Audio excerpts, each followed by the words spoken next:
264장 찬양하겠습니다.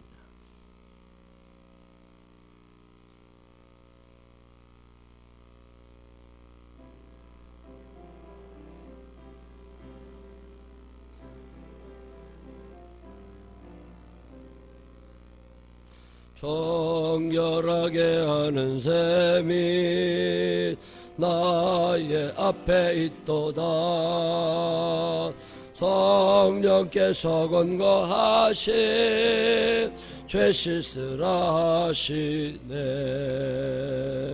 찬양하리 찬양하리 책임당한 어린 양, 주께 영광 돌리어라.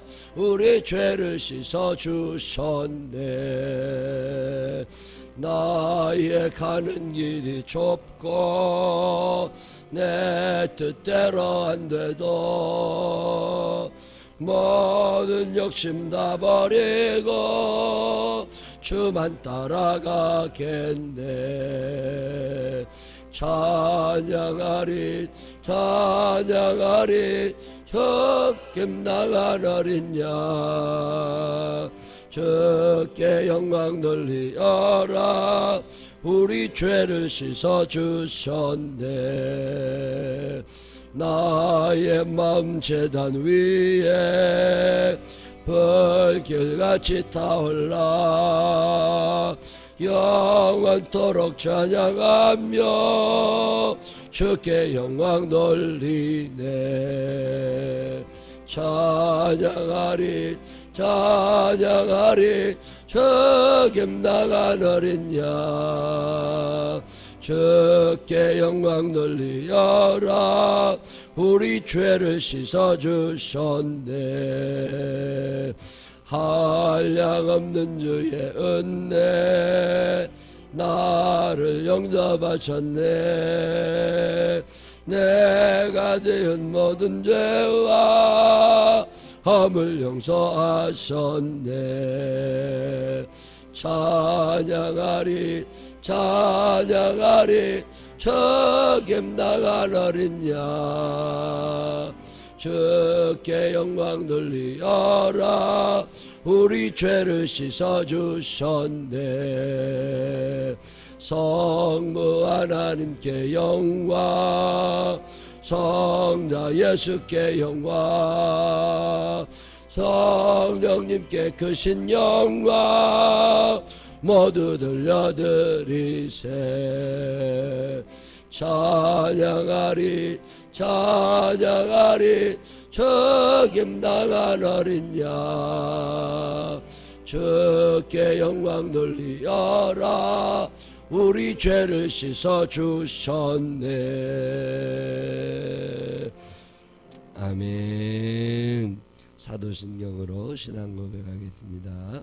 전능하사 천지를 만드신 하나님 아버지를 내가 믿사오며 그 외아들 우리 주 예수 그리스도를 믿사오니 이는 성령으로 잉태하사 동정녀 마리아에게 나시고 본디오 빌라도에게 고난을 받으사 십자가에 못 박혀 죽으시고 장사한 지 사흘 만에 죽은 자 가운데 서다이 살아나시며 전능하신 하나님 우편에 앉아 계시다가 저리로서 산 자와 죽은 자를 심판하러 오시리라.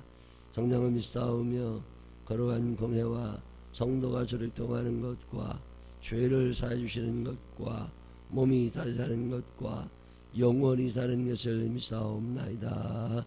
아멘. 오늘 우리에게 주신 하나님 말씀은 고린도후서 8장 16절부터 마지막 24절까지 있는 말씀입니다. 고린도후서 8장 16절부터 24절. 너희를 위하여 같은 간절함을 디도의 마음에도 주시는 하나님께 감사하노니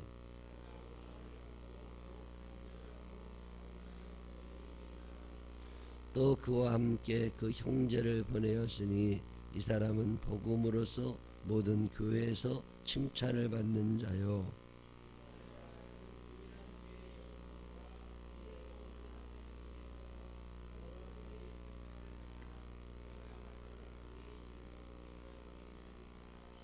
이것을 조심함은 우리가 맡은 이 거액의 연보에 대하여 아무도 우리를 비방하지 못하게 하려 함이니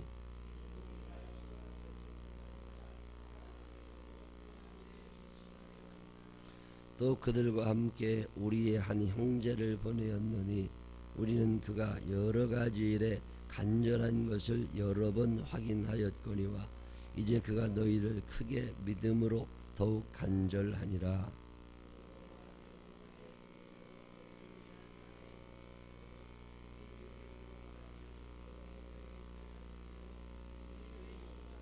함께 읽으십니다. 그러므로 너희는 여러 교회 앞에서 너희의 사랑과 너희에 대한 우리 자랑의 증거를 그들에게 보이라. 아멘. 살아계신 하나님의 은혜가 우리 모두와 함께 하시기를 주님의 이름으로 축원합니다.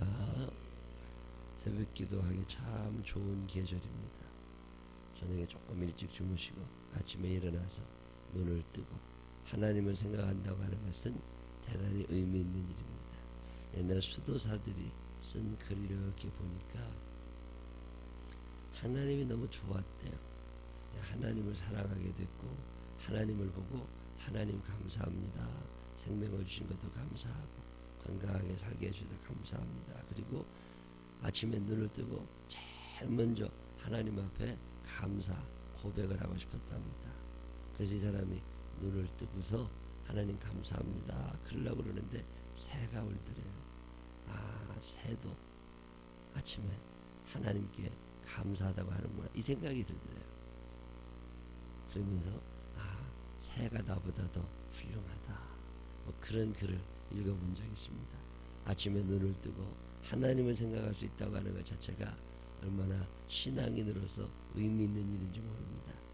하나님도 마찬가지일 거예요. 아침에 여러분들이 주의 전에 찾아와서 하나님을 바라보려고 하는 그 마음 자체를 하나님이 어여삐 여기실 줄로 믿으시기를 바랍니다. 같은 것을 바라보고 같은 생각을 한다고 하는 것은 참으로 의미 있는 일입니다. 자살하는 사람이 늘어나고 외롭다, 우울하다, 짜증난다, 분노한다, 슬프다 이런 얘기들 많이 일어나는데 친구 없어서 그래요. 애들은 그런 일이 별로 없었어요. 친한 친구가 있고 아침에 눈 뜨고 뛰어나가면 놀 사람들 있고 그럴 때는 전혀 슬프지 않아요. 혼자라고 느끼니까 그런 거거든요. 신앙생활 하는 데 있어서도 함께 뭔가 생각하고 함께 같은 길을 갈 수 있는 사람이 있다는 것은 대단히 의미 있는 일입니다. 오늘 고린도서 8장에는 디도라는 사람 얘기해요. 그리고 디도뿐만이 아니라 디도와 함께 있는 그의 형제들을 또 얘기합니다. 바울 목사님이 고린도 교회에 연보 부탁을 하잖아요. 연보라는 건 헌금하고 조금 달라서 헌금은 하나님께 드리는 예물, 이를 헌금이라 11조도 하나님께, 감사예물도 하나님께, 속죄예물도 하나님께, 다 하나님께 드려지는 예물, 그거를 헌금이라고 그러면 연보라고 하는 말은 하나님 때문에 드려지는 선물들을 연보라고 그럽니다. 그래서 내가 하나님을 믿었어요. 하나님을 믿으니까 하나님의 뜻을 알게 됐어요. 하나님의 뜻을 알게 됐는데 그분의 뜻이 가난한 사람들을 도와줘라, 힘든 사람을 도와줘라, 고아와 과부와 나그네에게 너의 손을 잡지 말고 펼쳐줘라. 그렇구나. 이거 알게 된 다음에 하나님 앞에 예물을 드려서 그 예물이 그렇게 쓰여지는 것도 좋지만 내가 직접 뭔가를 하고 싶을 때 하나님 때문에 내가 그대로 돕고 싶어서 돈을 조금씩 모아가지고 그걸 가지고 누군가를 돕게 되면 그걸 연보라고 합니다. 그러면 저 기업이나 예수 안 믿는 사람들도 그렇게 불우이웃 돕기 하고 성금도 내고 그러는데 그것도 연보냐? 그건 아닙니다. 왜요? 동기가 달라서 그래요. 나타난 결과는 똑같지만 동기가 달라요. 왜 그런 일을 하게 됐느냐? 하나님의 은혜에 감사해서 하나님의 말씀에 순종하느라고 이게 하나님으로부터 출발한 모든 구제와 관계된 헌금들, 구제와 관계된 예물들을 연보라고 그래요. 근데 이거는 반드시 전달하는 사람이 있습니다. 전달자가 있거든요. 이 고린도 교회가 이제 연보를 모아가지고서 저 예루살렘 교회에다가 갖다 줘야 돼. 예루살렘 교회가 흉년이 들었거든요. 교인들이 생활이 어려워졌습니다. 요즘에도 보면 저 강원도 어디에 있는 교회가 불이 났어요. 그렇다고 그 교회를 좀 돕자 그러면 같은 뜻을 품은 사람들이 돈을 조금씩 모읍니다. 그래서 그거를 이제 전달해 주는 사람이죠. 이 돈을 전달한다는 건 참 중요한 일입니다. 지금이야 은행 전산망이 좋아서 온라인이라는 게 있지만 옛날에는 그게 없었거든요. 돈 10,000원 있지 옛날 10,000원이면 얼마나 큰 돈입니까? 아직도 기억이 나는 게 우리 어머님이 평생 그런 돈 못 만져봤는데 10만 원쯤 되는 돈을 그때 10만 원이면 큰 돈이거든요. 제가 중학교 때나 됐을까. 근데 그 돈 가지고서 어디를 가야 되는데 너무 떨리더래. 너무 떨리더래. 그래가지고 그거 너무 신경 쓰다가 지갑을 잃어버릴 때 이렇게 주머니에다 넣고 다니다가 동전 지갑 같은 거 갖고 다니는 사람이 돈 움직인다는 게 보통 어려운 일입니까? 그리고 돈을 옮기는 사람도 믿을만 해야 되거든요. 이게 요즘에 믿을 사람이 어디 있습니까? 동업자요, 아이고 못 믿습니다. 형제요, 못 믿습니다. 성경에도 보면 절대 형제라 할지라도 동업하지 말아라. 인간의 욕심을 통제할 수 있는 기구는 전 세계 아무 데도 없습니다. 정부가 아무리 완벽한 시스템을 만들어낸다고 해도 인간의 욕심을 통제할 수는 없는 거예요. 인간의 욕심은 아무도 통제 못합니다. 이 욕심을 통제할 수 있는 유일한 길은 성령님이 내 안에 계시는 거예요. 하나님의 능력으로, 주가 주신 능력으로, 주님이 주신 능력으로 이웃을 사랑하게 되면, 하나님을 사랑하게 되면 이 사랑이 욕심을 통제할 수 있는데, 이 사랑 아니면 욕심을 통제할 방법은 없습니다. 조금 더 가지면 더 가지고 싶고, 조금 더 가지면 더 가지고 싶고, 이게 통제 안 되거든요. 이게 돈을 날르는 사람들 있잖아요. 이 돈을 날르는 사람들이 그거를 그대로 날라다 줘야 되는데, 이거 가다 보면 욕심 생기거든. 그리고 거기서 또 얼마 뺐다고 그래서 뭐 있니? 그러니까 이게 보통 어려운. 그러니까 이 돈 운반하는 사람들은 신실해야 돼. 꼭 믿을 만한 사람이래야 되거든요. 근데 바울 목사님이 고린도 교회에 누구를 보내느냐면 디도를 보냅니다. 디도, 내가 이 사람 보내는데 너희가 연보를 해가지고 그걸 모아가지고 디도한테 줘라. 그럼 디도가 그의 친구, 그의 동역자들과 함께 예루살렘에 전달해 주게 될 거다. 그러면서 디도 믿을 만한 사람이라고 추천을 해줍니다. 왜 그를 믿을 만하냐? 이유가 몇 가지 있어요. 그 중에 첫 번째가 뭐냐면 간절한 마음을 품은 사람인데, 바울 목사님과 똑같은 간절함을 가지고 있다. 이야, 이 참 대단히 중요한 말입니다. 동역자라고 하는 것, 같은 곳을 바라보고 가는 사람들은 같은 간절함을 가진 사람이래야 돼요. 여러분, 교회라고 하는 것도 그렇고요, 가정도 그렇습니다. 남편이 열심히 일을 해. 그래도 좀 집을 어떻게든지 만들어내고 싶어요. 지금은 우리가 월세 살지고 은행에서 대출 잔뜩 받아 살지만 이거 빚 갚고 우리 집 만들고 싶어. 그래가지고 열심히 일을 하는데, 직업 하나 갖는 게 아니라 저녁에도 또 가서 일하고, 그래서 열심히 일을 해서 뭔가 하려고 애를 써요. 그러면 그 간절함이 부인에게도 있어야 돼요. 근데 부인이 이 간절함이 없어. 남편이 열심히 갔다가 월급을 타가지고서 돈을 모아서 통장에 갖다 놓으면 홀랑 까먹고 점심도 가다 사먹고 저녁도 가다 사먹고 어디 가서 또 옷도 사다 입고 뭐 집에 가재도 그것도 바꿔놓고, 그러다 언제 돈 모아? 같은 간절함을 품는다는 게 대단히 중요한 일이거든요. 부부가 마음이 다르면 그 가정은 안 되는 거죠. 엄마 아버지는 열심히 일을 해. 맞벌이를 해가지고서 뭐든지 어떻게 우리가 집안 칸이라도 마련해보자. 그리고 빚 없이 좀 살자. 앞으로 나라도 어려워진다는데 빚 있어가지고 못 사니까 빚 없이 살자. 부모님이 열심히 일하면 애도 협조가 돼야지. 엄마 아버지는 열심히 일하는데 애는 놀아. 나이가 25, 30이 돼도 직장도 안 가고 놀고 맨날 돈 달라고 그러고서 가서 뭐 친구들이랑 놀러 다니고 어디 해외여행 간다고 그러고, 그러면 되겠어요? 같은 간절함을 품느냐, 대단히 중요한 기준입니다. 여러분의 가정이 같은 간절함을 품는 가정이 되시기를 바랍니다. 하나님을 생각하는데도 같은 간절함을 품으라는 거예요. 교회가 말이죠, 목사라는 사람은 열심히 뭘 하려고 그러는데 교인들이 그런 마음이 없어. 그럼 교회 안 되는 거죠. 어떤 교회는요, 교인들이 그렇게 열심히 해요. 근데 목사라는 사람이 놀아. 목사가 뭘 안 해. 아, 이거 참 큰일 아닙니까? 같은 간절함을 품는 사람은 동역자가 되고, 이 같은 간절함이 없는 사람은 동역자가 안 되는 거예요. 이 자리가 하나하나 채워질 때마다 얼마나 감사하고 잠이 안 올 만한 일입니다. 어제 그저께 토요일날 저녁에도 잠이 안 와요. 하나님 아버지, 이거 좀 어떻게 도와주셔야 됩니다.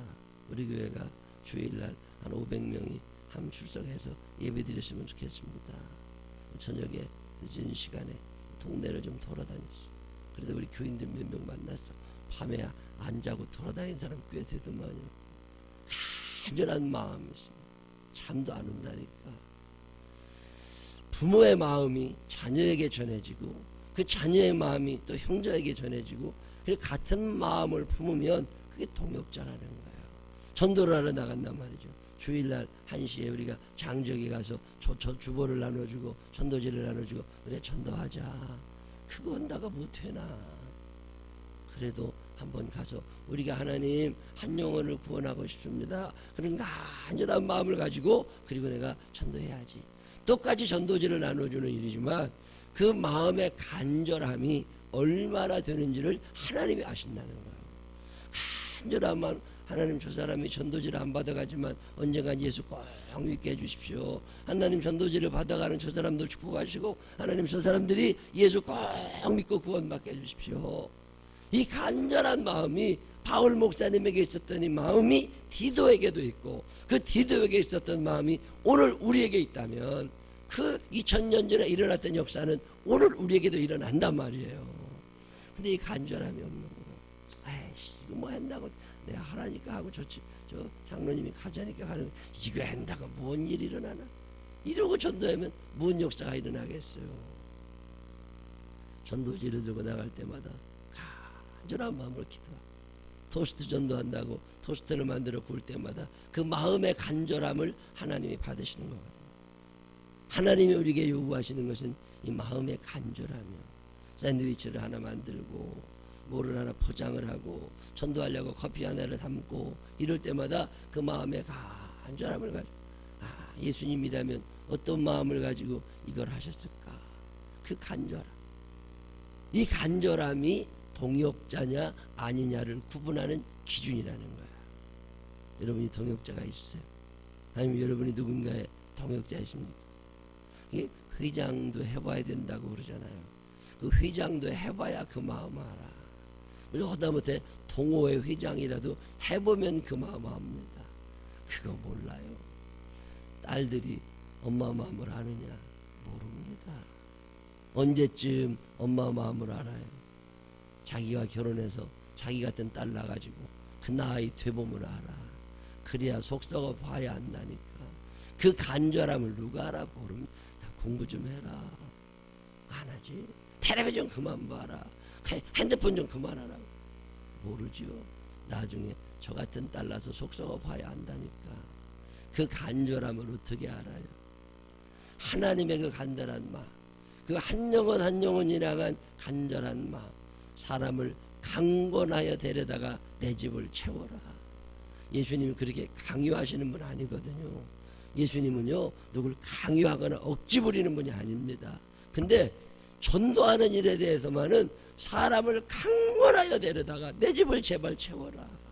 이게 예수님 마음이시잖아요. 그 간절한 마음을 우리가 갖게 되면 우리는 하나님의 파트너인 거죠. 근데 그냥 형식에 치우치고 타성에 젖어 살고 그러면 아닌 거죠. 똑같이 토스트를 이렇게 구워 만들지만 그 마음이 얼마나 간절하냐. 내가 오늘 이거 하나님 내 시간을 드리고 내 재주를 드리고 내 예물을 드려서 하나님에게 전도하려고 그러는데, 제가 가서 예수 믿으라고 말은 잘 못하지만 하나님이 토스트를 먹는 사람 한 사람이, 이 샌드위치를 먹는 한 사람 한 사람의 마음속에 성령님 역사하셔서 그들이 하나님의 살아계심을 알게 하시고 하나님의 사랑을 언젠가는 깨닫게 하여 주시옵소서. 이 간절한 마음을 가지고 전도를 하느냐, 그게 동역자라는 거예요. 근데 디도라는 사람은 이 마음이 있었대잖아요. 바울 목사님의 이 마음이 디도에게 있다. 내 믿을만하다. 예루살렘에 보낸다. 이거 참 감사한 것이, 우리 교인들이 같은 마음을 품는 사람들이 점점 늘어나는 게 너무 감사합니다. 어려움에 처한 사람들을 보면 같은 마음을 가지고 함께 살아가고 싶어하고, 실망한 사람들을 보면 같은 마음을 품고 일으켜 세워주고 싶어하고, 먹을 것을 나누고 싶은 마음, 같은 마음이죠. 저희 성미를 정성껏 떠다들이시는 분들이 있어요. 참 감사합니다. 이 지역에 있는 목사님들이 우리 교회를 오십니다. 그래서 성미를 가져가세요. 간절한 마음으로 성미를 떠서 하나님 아버지 먹여 살려주신 은혜를 감사합니다. 하나님이 주신 겁니다. 하나님, 저도 누군가와 나누고 싶고 주의 종을 대접하고 싶습니다. 그래가지고서 성미를 떠다가 저렇게 갔다는 목사님들이 그걸 가져가세요. 얼마나 귀한 일이에요. 이 마음을 아시는 하나님이시라. 이 겉으로 나타난 결과를 사람들은 소중하게 생각합니다. 근데 하나님은 그 마음의 순수함, 그 간절함을 하나님이 찾으신다는 거예요. 그 의자가 비어있단 말이에요. 어느 날은 여기 앉아서 기도하고, 어느 날은 여기 앉아서 기도하고, 하나님 아버지, 오늘 제가 여기 앉아 기도하는데 이 자리가 꽉 차게 해주십시오. 하나님, 오늘은 제가 여기서 기도하는데 이 자리가 꽉 차게 해주십시오. 그 간절한 마음을 하나님 앞에 표시할 수 있느냐. 그러면 하나님이 동역자로 삼으신다는 거잖아. 그러면 간절함만 있으면 다 되냐? 아니래. 그 간절함을 품은 그 사람이 다른 사람들로부터 칭찬받을 만한 사람이 돼야 된다는 거잖아. 욕먹는 사람 안 됩니다. 하나님의 말씀 안에 진실하고, 하나님의 말씀에 거분의 날에 비칠 때 괜찮은 사람. 초대교회에서도 집사를 뽑을 때 욕먹는 것들 안 뽑았어. 칭찬받는 사람. 참 그 사람 괜찮아. 어쩐지 마음에 들어. 그 사람 하는 거 참 좋아. 이게 칭찬받는 사람. 신실하고 정직하고 성실하고 꾸밈이 없고, 그런 거 하나님이 좋아하시는 거거든. 칭찬받는 사람. 어디 가서 욕먹는 사람 안 됩니다. 칭찬받는 사람들 되시기를 바랍니다. 물론 사회적인 기준이 다 다를 수 있어요. 생각이 다 다를 수 있어요. 그렇지만 늘 하나님 앞에서 내가 칭찬받는 사람 한번 되어야지. 누구 칭찬해요? 사랑이 많은 사람 칭찬받습니다. 오늘 성경은 그거 얘기하는 거예요. 선한 일을 하는데 조심할 줄 아는 사람. 내가 선한 일이고 옳은 일이니까 다 이거 해도 돼. 이게 아니라니까요. 뱀같이 지혜로워라고. 왜 주님이 지혜로워라고 그러세요? 지혜가 없으면 일해놓고 꼭 탈난다니까. 그렇게 일하고 싸움하는 사람들은 얼마나 많아요. 이게 왜 그래? 선한 일이라고 그래서 막을 수 있는 건 아니거든요. 오늘 성경에 보면 디도와 그 동역자들을 칭찬합니다. 그러면서 예루살렘 교회, 내가 너희들이 연보하게 되면 그거 맡아서 배달해 줄 사람도 정해놨다. 디도다. 그는 믿을 만한 사람이고 나와 같은 간절함을 가진 사람이다. 그 한 영혼에 대한 간절함, 그 예루살렘 교회가 무너져가고 그 교인들이 힘든 것 때문에 아주 마음 아파하는 사람이다. 그 사람이 돈 떼먹겠냐? 내가 그 사람 보낼 거고 그와 함께 칭찬 듣는 사람들 같이 보낼 거다. 그러니 그에게 연보를 전해주어서 많은 사람을 구제할 수 있도록 너희가 좀 도와달라고. 그런 얘기하는 게 고린도후서 8장 후반부입니다. 여러분 마음에 이 간절함이 있으세요? 너희 안에 이 마음을 품으라. 곧 그리스도 예수의 마음이니.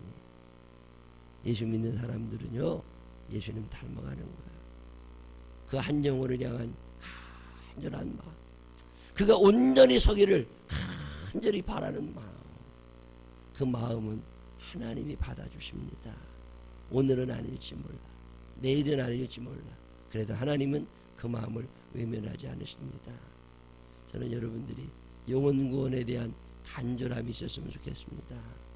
13단지, 12단지, 11단지, 10단지를 빙 돌며 하나님 아버지, 이 단지들마다 석이 하나씩 생기게 하여 주시옵시고, 저 아파트 동마다 석이 하나씩 생기게 하여 주시옵시고, 거기에 지옥 가는 사람 없게 하시고 다 천국 가게 하여 주옵소서.